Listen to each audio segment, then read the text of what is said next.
আগামী 18 থেকে 30 জুন 2026 ইংরেজি তারিখে লাদাখে অনুষ্ঠিত হতে যাচ্ছে বহুল আলোচিত 30তম সিন্ধু দর্শন যাত্রা এবং প্রথম সিন্ধু মহাকুম্ভ।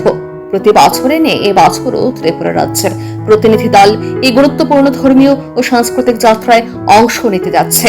এই যাত্রার উদ্দেশ্য কর্মসূচি ও সার্বিক প্রস্তুতি সম্পর্কে গণমাধ্যমকে অবহিত করতে হিমালয় পরিবার ত্রিপুরা প্রদেশের পক্ষ থেকে এক সাংবাদিক সম্মেলনের আয়োজন করা হয়েছে।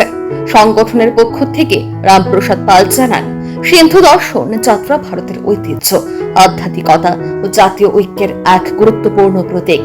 এই যাত্রায় ত্রিপুরার অংশগ্রহণ রাজ্যের সাংস্কৃতিক উপস্থিতিকে আরো শক্তিশালী করবে বলে তিনি আশা প্রকাশ করেন। তিনি আরো জানান, প্রতিনিধি দলের অংশগ্রহণ শুধু ধর্মীয় দৃষ্টিকোণ থেকেই নয়, বরং সাংস্কৃতিক বিনিময় ও জাতীয় সংহতির বার্তা বহন করে।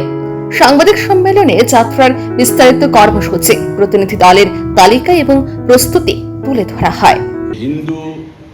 সিন্ধু থেকে যে হিন্দু নামকরণ হয়েছে, এই যে একটা বিরাট ইতিহাস, এবং সিন্ধু নদ যেটাকে আমরা আমাদের যে সভ্যতা, এই সভ্যতাকে আমরা সবাই আমাদের ইতিহাসের মাধ্যমে আমরা সবাই জেনেছি যে আমাদের হিন্দু সভ্যতা কোথায় থেকে এসেছে, হিন্দু নামকরণ কেন হয়েছে এবং সেটা কোথা থেকে উৎপত্তি হয়েছিল।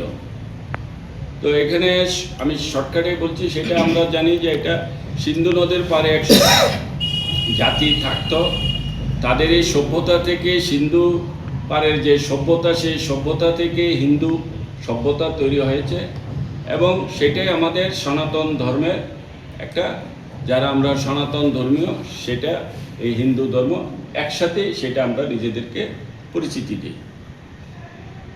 তো সেটাকে কেন্দ্র করে এই যে সিন্ধুর যে সভ্যতাটাকে, সেই সংস্কৃতিটাকে কেন্দ্র করে আমরা এই হিমালয় পরিবার, যেহেতু সিন্ধু সেটা হিমালয়ের পাদদেশে, হিমালয়ের বুকে আছে, সেই কারণে আমরা এটার নাম দিয়েছি সংগঠনের হিমালয় পরিবার। আমরা সারা ভারতবর্ষের প্রত্যেকটি রাজ্য থেকেই আমরা এই ধরনের অর্গানাইজেশন আছে, আমরা সবাই মিলে প্রতি বছর আমরা সেই অর্গানাইজেশনের মাধ্যমে আমরা সিন্ধু দর্শন যাত্রা অর্থাৎ সিন্ধু তীর্থ হিসেবে আমরা এখানে পূজা পাঠ করি।